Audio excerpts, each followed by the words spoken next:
My cell phone goes off once again, and I hit the red button and place it in my glove compartment.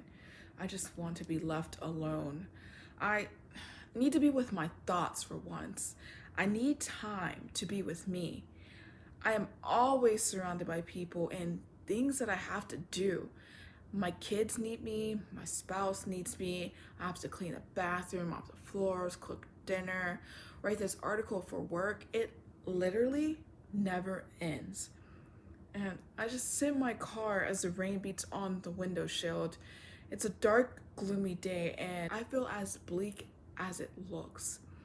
It's not their fault that I keep depleting myself. It's my fault because I keep letting them, but not anymore. Something has to change. I search self-care checklists on Google. I find this article that contains one. So I sign up to get the self-care checklist because today is a day that I'm going to take back my life and be responsible for my own happiness. Today, I will start to consistently practice self-care using the self-care checklist so that I can thrive instead of survive.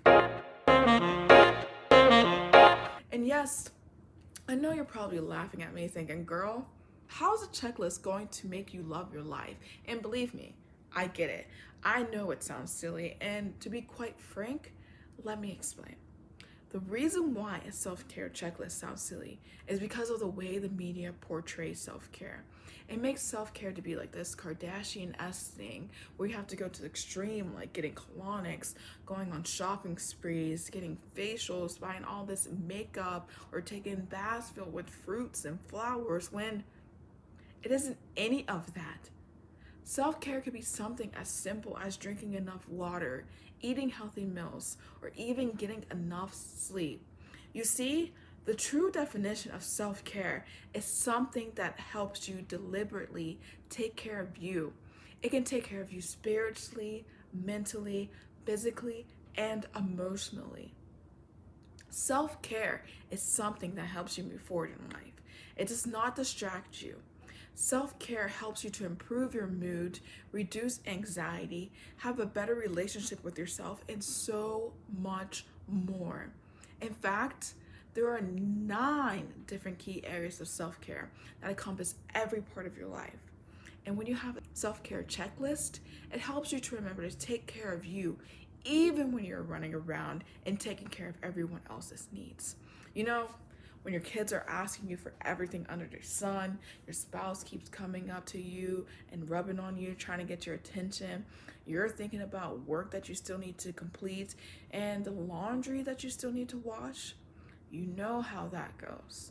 Having a self-care checklist reminds you to take care of you. It helps you to stop living your life on rinse and repeat.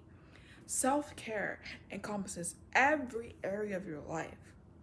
The 9 key areas of self-care are emotional, physical, psychological, spiritual, financial, personal, professional, social, and environmental.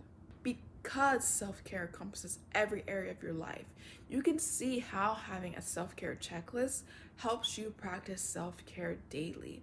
It makes sure that you're moving forward in life and not distracting yourself. I know I talked about how self-care doesn't have to be elaborate, but I didn't give any examples as to how simple it can be.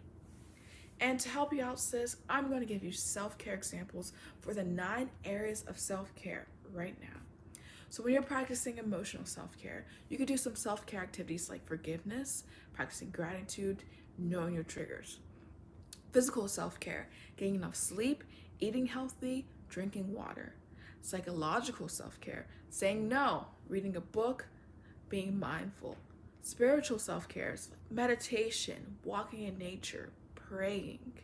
In fact, you can get the self-care guide in 15 minutes so that you can stop feeling overwhelmed and less stressed. I'll leave a link to that, and I'll have all this in here. Financial self-care, saving, budgeting, paying your bills on time. Personal self-care is like practicing self-love, self-confidence, and finding your purpose in life. Professional self-care is having work-life balance, setting work boundaries, taking breaks at work. Social self-care is honoring your commitments and asking for help. Environmental self-care, decluttering, organizing, minimizing technology use. Self-care helps you take care of all your needs so you don't have to continue to pour from an empty cup. It helps you to be a better mom, wife, coworker, friend, family member, and all around a better person. It helps you to know who you are and how to take care of you. Having a self-care checklist to remind you daily of things that you should be doing so your needs don't get pushed to the back burner again. Having a self-care checklist allows you to stop the cycle of stress and overwhelm that usually fills your day. Having a self-care checklist is extremely important for anyone who is always busy. I don't want you sneaking off to your car to have a good cry like I did. You can get my free self-care guide that is full of self-care activities, planners, games, and of course a self-care checklist that will help you to thrive instead of survive every single day. I'll leave that link below. But if you like videos like this, don't forget to like, subscribe, and hit that notification bell. So let me ask you one question. Are you ready to take care of you? Answer below in the comments.